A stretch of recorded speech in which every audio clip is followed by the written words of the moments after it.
Hola amigos y amigas que nos han estado siguiendo todo este año en las redes sociales, en estos videos que nos han edificado tremendamente, sin duda.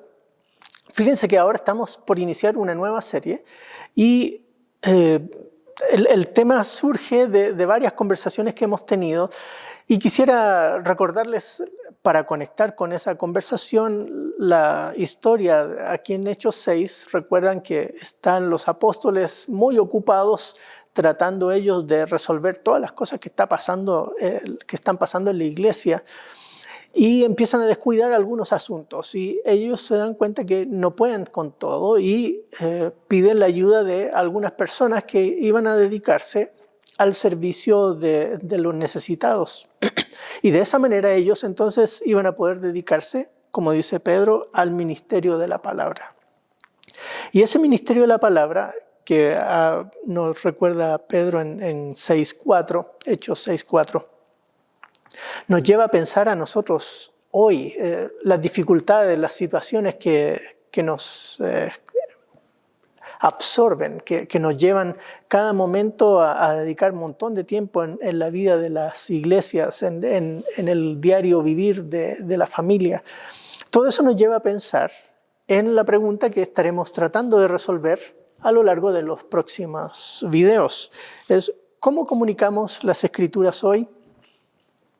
¿Cómo comunicamos en el mundo en el que estamos? ¿Cómo comunicamos de manera intencional, no casual, sino cómo lo debiéramos poder hacer?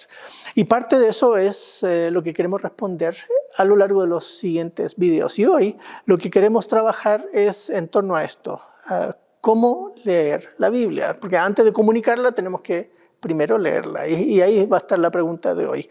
¿Cómo leer la Biblia? Esa es nuestra pregunta. Y para eso he invitado a hermano Edilzar Aguilar, es el director de nuestros programas del Centro de Liderazgo Ministerial. Así que Edilzar, bienvenido a la conversación.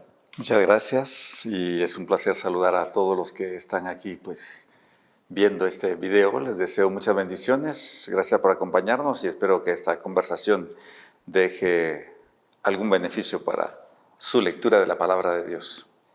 Gracias, Edilzar. Y pues muchas de las cosas que vamos viviendo en esta tratar de responder la pregunta ¿cómo leer la Biblia? Hoy, pues la pregunta implica ciertos riesgos, ¿no? Ciertas amenazas, ciertas situaciones que deberíamos tomar en cuenta a la hora de estar trabajando el tema. Así que veamos un poquito de eso. Tú, en tu práctica cotidiana, en la lectura, las cosas que haces a diario, ¿qué riesgos logras percibir en todo este asunto? Ok, bueno, una de las cosas con las que uno tropieza rápidamente es querer encontrar una cita bíblica para respaldar cada experiencia que uno está viviendo. Hay un texto tan conocido que casi todo mundo lo aplica para cualquier jornada, ¿no? Todo lo puedo en Cristo que me fortalece, por ejemplo, ¿no? Ese versículo lo usa desde el que está pasando dificultades hasta el que está más entusiasmado o viceversa. Y creo que ese es un riesgo. Es un riesgo pensar que, este es el versículo del que debo apropiarme para esta experiencia. Y nos olvidamos de que el versículo es parte de un párrafo, es parte de un libro en total. Por lo tanto, deberíamos conocer cuál es la idea que el autor está manejando en ese libro, en esa carta, y a partir de ahí entonces ya poder enfocarnos en cómo aplicar el texto a nuestra vida, revisar si ese texto que estamos usando es aplicable a nuestra experiencia del momento o quizá no sea el versículo más apropiado para respaldar nuestra fe o nuestra vivencia del momento. Claro, me hiciste acordar de esa anécdota que cuentan, ¿no? De la persona que abre la Biblia para ver qué Dios le dice ese día y dice, y Judas se ahorcó. Y busca otro versículo, no puede ser. El siguiente versículo dice, haz tú lo mismo. Es el riesgo de leer así, ¿no? De acercarse como en helicóptero, como nuestro pan diario. Me acuerdo de niño tener la cajita con pasajes y uno sacaba el pasaje y leía el pan diario, ¿no? Que es un poco atomizado, que está desconectado del texto. Pero pensaba también que mientras tú hablabas que otro riesgo que se enmarca en eso es que hoy más que nunca leemos la Biblia en dispositivos electrónicos. Así es. Y se nos va generando otras dinámicas ahí. ¿Qué riesgos crees tú que podrían darse cuando leemos la Biblia en dispositivos electrónicos? Ok, bueno, lo primero es que dejamos de conocer la Biblia como libro de texto. Sencillamente nosotros ya no hacemos la tarea, tomamos el dispositivo y no nos acordamos ni siquiera en qué libro está lo que queremos buscar, no nos acordamos el capítulo, el versículo, así que lo más práctico es buscar la palabra y ya nos aparece una serie de textos, buscamos en esos textos y al final de cuentas decimos, esto es lo que yo ando buscando. Le damos un clic, abrimos, vemos una vez más el pasaje bíblico, es decir, el contenido del versículo bíblico, y quizás 5 minutos después, si mucho, hemos olvidado en qué cita estaba. Entonces estamos perdiendo el contacto con el libro impreso, estamos perdiendo una oportunidad de conocer el texto bíblico y por lo tanto creo que eso podríamos contrastarlo en un tiempo atrás cuando no habían dispositivos electrónicos. En las iglesias se practicaba mucho el esgrima bíblico o manejo bíblico, buscando perlas. Eso hacía que todo mundo estuviera pensando no solamente en leer su Biblia, sino leer con atención y estar tratando de fijar en su mente cuál era el libro. Incluso palabras muy repetidas en un libro, si el que estaba dirigiendo el momento de Buscando Perlas, por ejemplo, decía, bueno, pongan atención que voy a comenzar, y decía, vino a mí palabra de Jehová diciendo, hijo de hombre. Inmediatamente todos se olvidaban de cualquier otro libro y se iban inmediatamente a Ezequiel, porque es algo común en ese libro quizá. O los salmos. Cada libro tiene su propio sabor, cada libro tiene su propia identidad. Y en ese caso, si dejamos de leer la Biblia en el texto, o sea, en papel, y nos vamos solo a los dispositivos, yo creo que estamos perdiendo ese aporte importante para nuestra memoria a largo plazo y para nuestra identificación, nuestra cercanía con el libro impreso. Claro. Ahora, quizá ustedes de nuestra audiencia nos dirán, pero ustedes que son viejitos, por eso es que están añorando el texto impreso, pero nosotros ya estamos en otra era, solo vamos al texto digital. Y de hecho, ya no se conoce al evangélico como la gente del libro, porque ya no hay libro debajo del brazo que llevar. Uno lleva la Biblia en el dispositivo. Pero es de mucha utilidad, ¿no? Ahí tenemos versiones de la Biblia distintas que podemos comparar. Algo que yo uso mucho con el dispositivo es cuando vengo de la casa aquí al seminario o del seminario a la casa, voy oyendo el texto bíblico. Eso es bueno. Pero tiene razón, yo de repente digo, eso no me acordaba y tengo que volver a qué capítulo es que estaba oyendo, porque se me desconectó con qué capítulo, ¿no? Ni preguntar qué versículo, ¿no? Porque todo el texto va fluido. Pero es cierto, la atomización tiene sus riesgos y creo que valdría la pena, al pensar en cómo leer la Biblia, que es la pregunta que nos está guiando hoy, debiéramos tomar en cuenta ese detalle de cómo hacer que nuestra audiencia, la generación actual, las personas con quienes estamos en el devocional familiar, las personas con sus niños, que podamos darnos una visión panorámica de esto es la Biblia, todos estos libros componen la Biblia y este documento es el que nos guía en nuestra vida. Así que la atomización es un riesgo, sin duda. Pero hay otros riesgos. Por ejemplo, ¿qué pasa con nuestras preconcepciones cuando nos acercamos a la Biblia? No podemos evitar tener preconcepciones. Las preconcepciones no necesariamente son malas, pero puede haber algún riesgo, ¿no? ¿Qué cosas considerarías tú que podrían ser un potencial riesgo en nuestras preconcepciones? Bueno, tal vez definir ahí rápidamente para alguna la palabra preconcepción va a ser todo eso que nosotros creemos de antemano que la Biblia lo dice. Hay una palabra que usamos siempre en el estudio bíblico y es la palabra exégesis, y la palabra exégesis es decir lo que el texto dice. Y por ahí está una palabra muy parecida que yo creo que todo mundo que pasa por un instituto bíblico se la recuerdan, ¿no? Es una palabra que es eisegesis y es decir o es hacer que la Biblia diga lo que yo quiero que diga. Ese es un riesgo, yo diría un riesgo mortal para acercarnos así al texto bíblico. Necesitamos acercarnos al texto bíblico entendiendo que no lo conocemos, entendiendo que es un libro que está allí y voy a leerlo con la dirección del Espíritu Santo y voy a entenderlo no por lo que a mí me dijeron.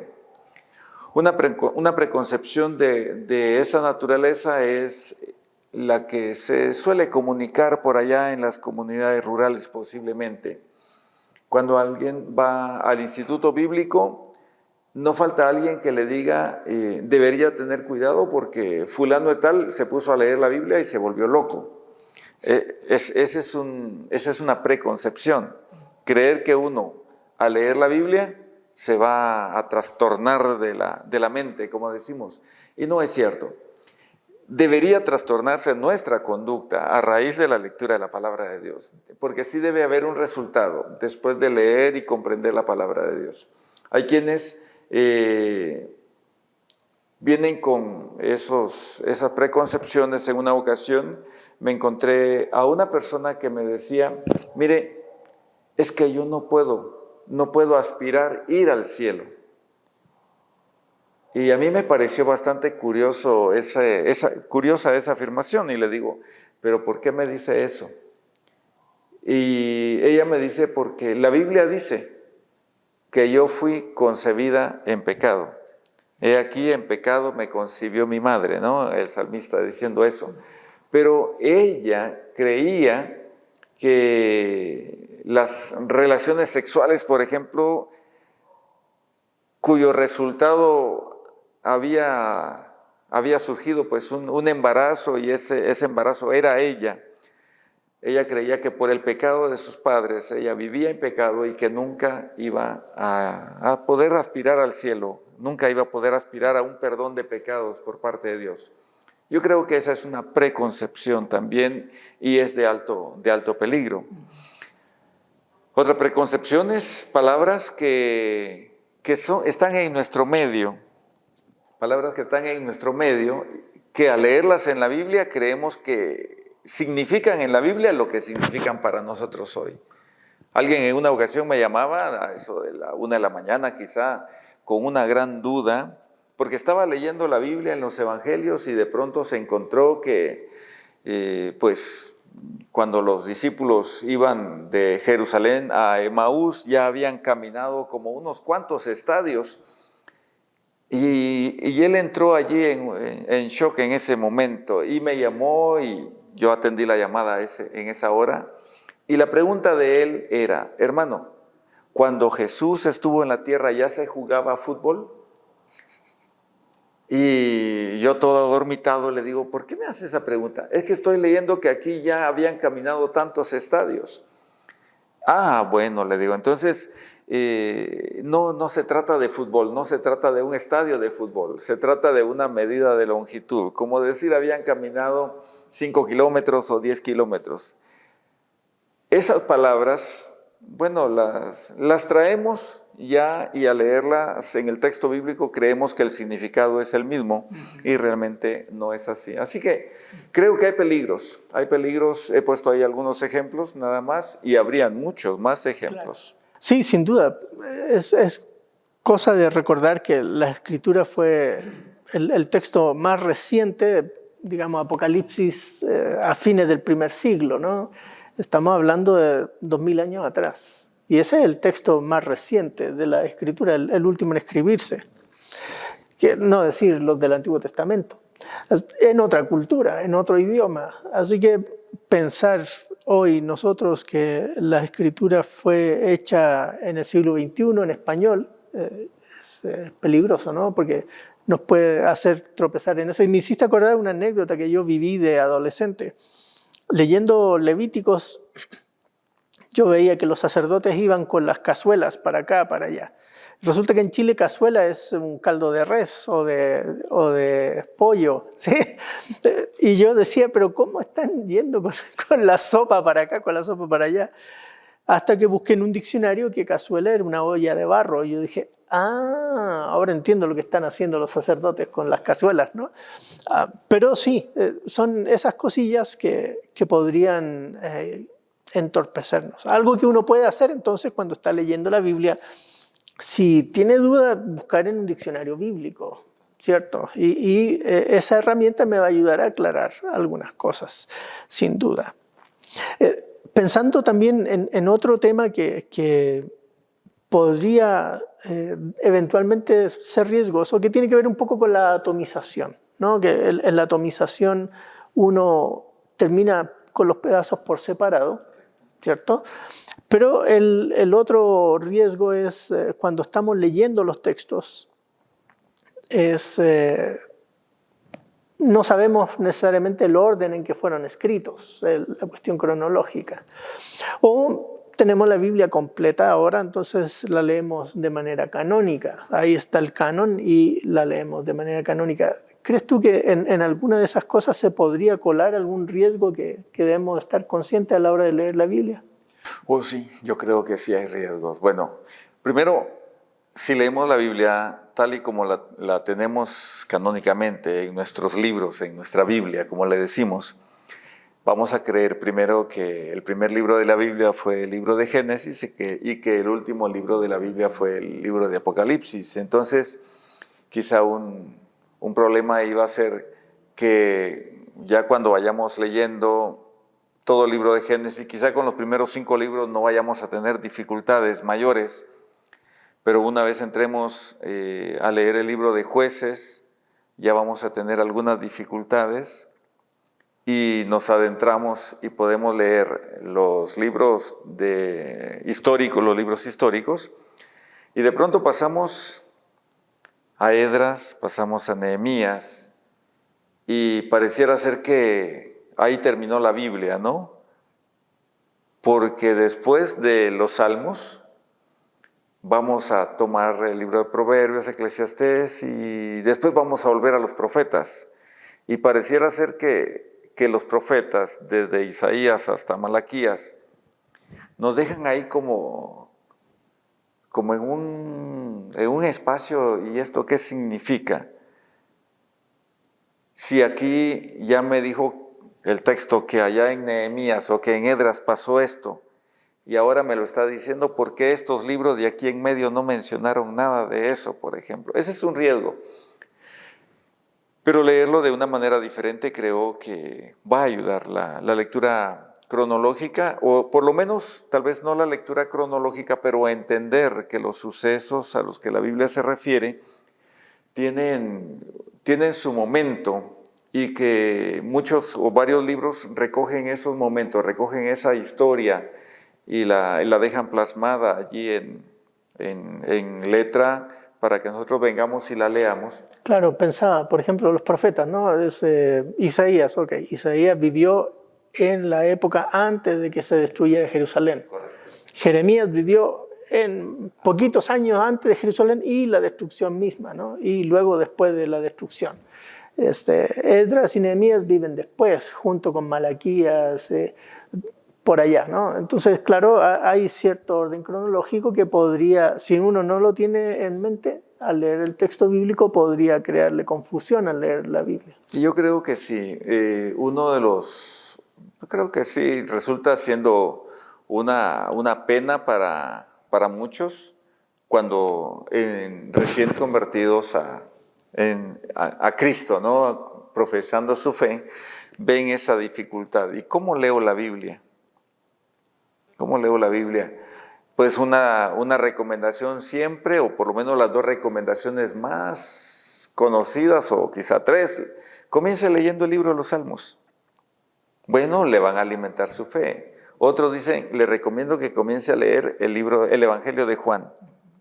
Y si es un joven, regularmente hay quienes le dicen, yo le recomiendo que comience leyendo el libro de Proverbios. Entonces estamos trayendo una lectura muy, muy puntual, pero nos estamos perdiendo todo el acontecimiento histórico. Claro. Y por cierto, una práctica que adquirí muy temprano en mi vida fue leer la Biblia en un año.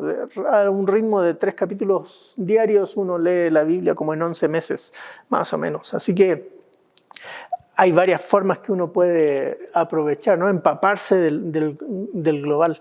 Y otro riesgo que es más sutil, sí, es cuando leemos la Biblia, pero no dejamos que los autores hablen por sí mismos. Digamos que estamos leyendo Primera de Pedro y lo interpretamos a la luz de Pablo.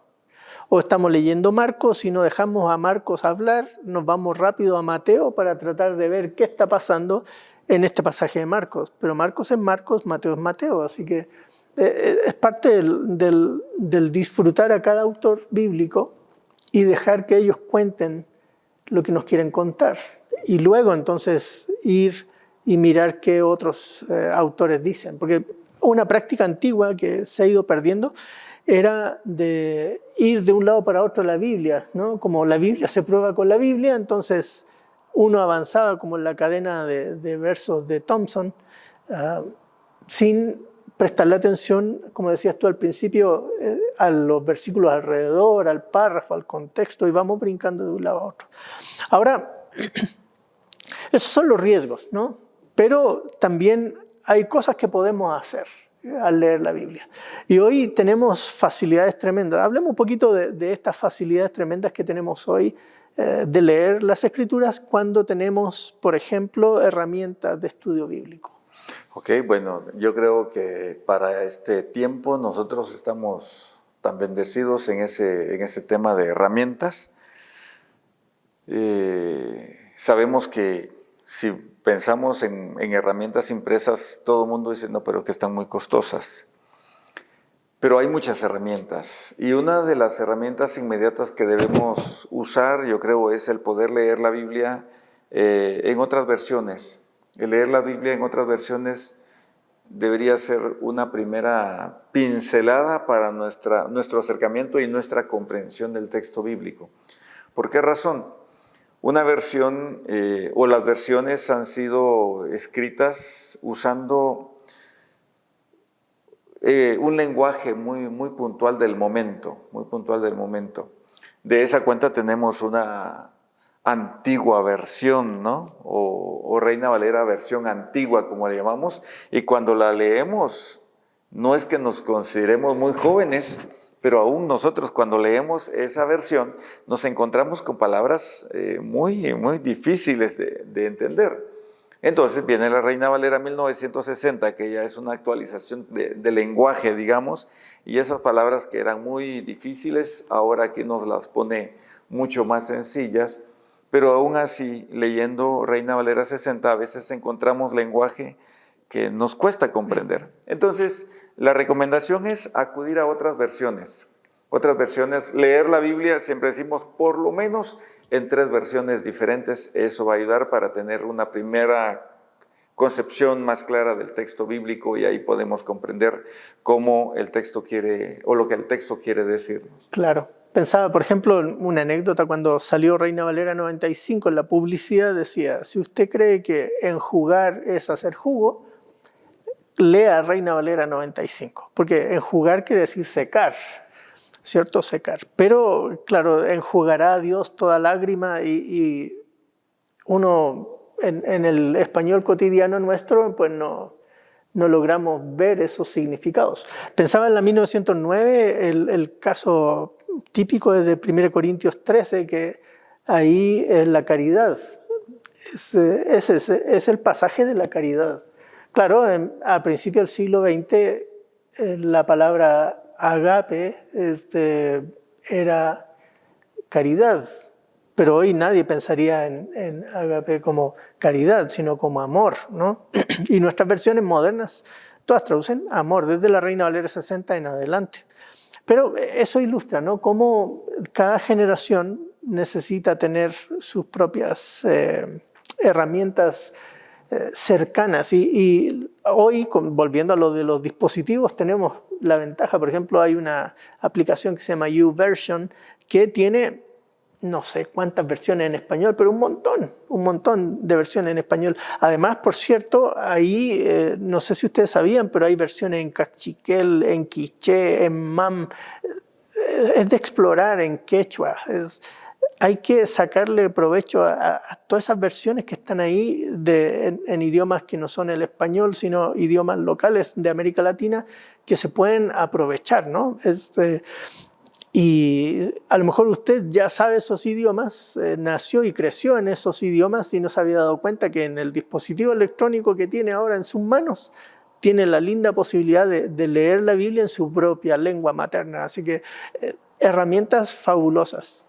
Y tal vez agregar algo. Cuando decíamos uno de los peligros de remitirnos al dispositivo electrónico para leer la Biblia, no significa que el dispositivo no sea útil y que lo que encontremos en internet no sea útil. Es más, es mucho más fácil encontrar un montón de herramientas a través de internet por medio de los dispositivos electrónicos, pero vamos a necesitar siempre el poder tener el papel. En el papel podemos subrayar, en el papel podemos encerrar en un pequeño círculo, y en el papel queda huella de nuestro trabajo también. El día de mañana vamos a estar buscando algún pasaje bíblico en nuestra Biblia y vamos a ver que aquí subrayé o circulé algo, entonces me va a recordar, esto es lo que hice tal día, y ya se refresca el conocimiento. En el dispositivo no vamos a dejar esa huella, a menos que sea la computadora, y ahí sí podemos guardar nuestros trabajos. Claro. Pero podemos integrar el material impreso, podemos integrarlo con lo que está en los dispositivos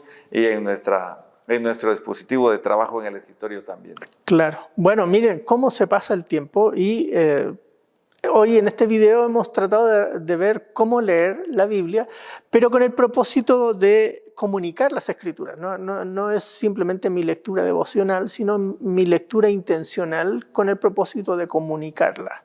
Para allá vamos. Gracias, Edilzar, por este tiempo. Siempre estos temas dan para mucho más, pero gracias por el asunto. Y claro, y no se desconecten de los videos. En el próximo video seguiremos conversando de este tema. Oremos dándole gracias al Señor. Gracias, Padre, por tu palabra, que es dulce como la miel, nos refresca, nos guía y, Señor, nos permite también comunicarla a otras personas. Gracias, Señor, por tu bondad para con nosotros al permitirnos leerla y comunicarla a otras personas. En Cristo Jesús. Amén. Que el Señor les bendiga.